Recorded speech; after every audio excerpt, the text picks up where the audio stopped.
La femme sirène partie 2. La main de Niala tremblait dans celle de Cassim. Le vent soulevait son foulard. La mer grondait, comme si elle attendait sa réponse. Le village retenait son souffle. Niala leva lentement les yeux vers Cassim. Dans son regard, il n'y avait ni peur, ni colère. Seulement une question silencieuse, vas-tu rester, ou partir? Elle regarda ensuite l'océan. Les vagues s'ouvraient devant elle comme un chemin vivant. Elle sentit l'appel ancien dans ses veines, plus fort que jamais.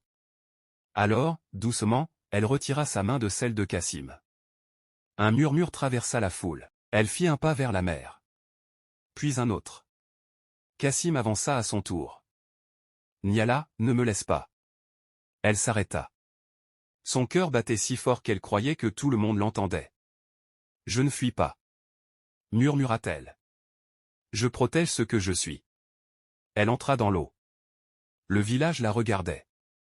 Cassim la regardait. Le monde entier semblait suspendu. Quand l'eau atteignit ses genoux, son corps frissonna.